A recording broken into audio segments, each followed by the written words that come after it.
Hello everyone, welcome to my first lesson. It's about Lucena position. So as you can see, we have on the board two kings, one pawn and two rooks. The Lucena position is one of the most famous and important positions in chess endgame theory, where one side has a rook, as you can see, and a pawn here, and the defend has a rook. So it is a fundamental in the rook and pawn versus rook endgame. If the side with the pawn can reach this type of position, they can forcibly win the game. So most rook and pawn versus rook endgames reach either the Lucena position or the Philidor position. I will talk about Philidor position in the next clip.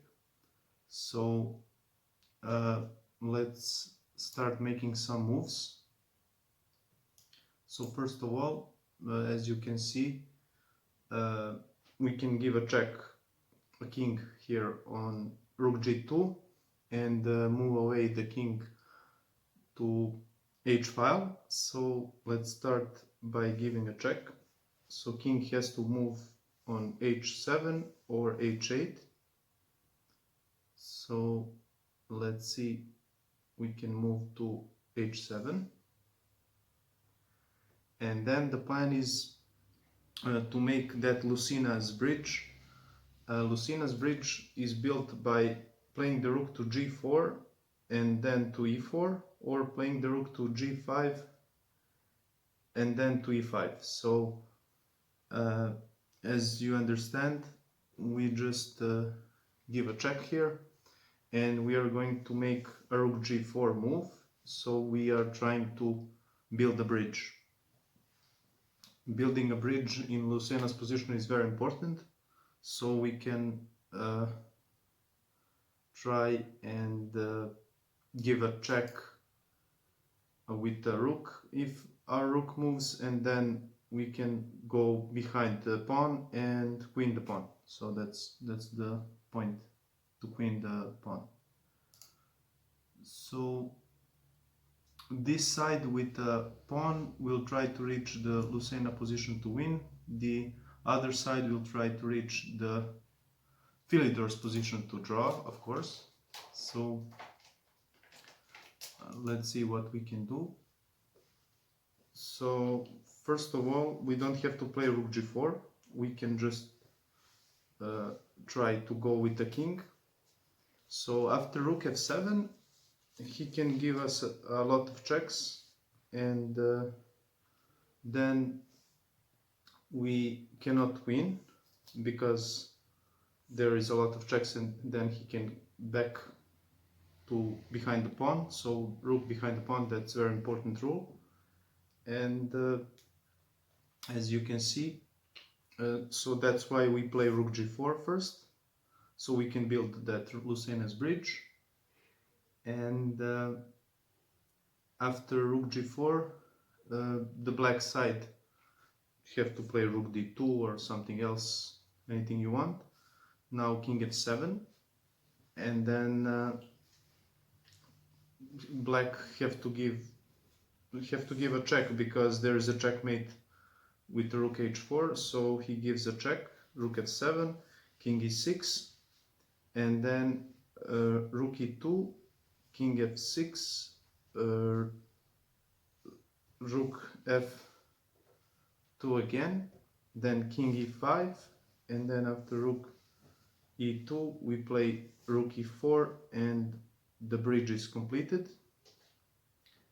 And before that, also it's very important to mention that building a bridge is also possible with rook g5 and rook e5. So here, so that's the method number one for building a bridge. The method number two is, so we're getting back to startup position. The method number two is with rook a2.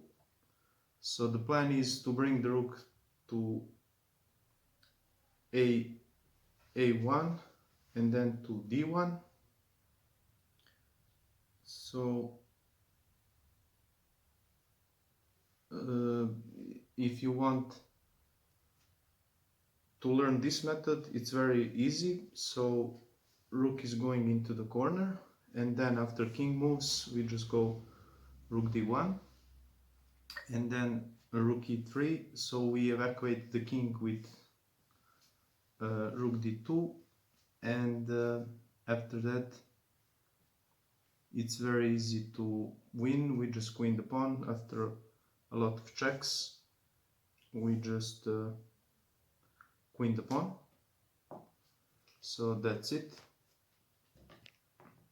And after these checks they're run off, and then we queen the pawn again. So that's it. So black can play some different moves, maybe a little bit stronger, maybe king f6, and then after that white can move with the king f1 or rook d8, and after king f1 there is this idea to try and checkmate with the rook. So we should be aware of that, and then give one check and then queen the pawn. So that's it. So that is the basic principle here. So let's see what we can find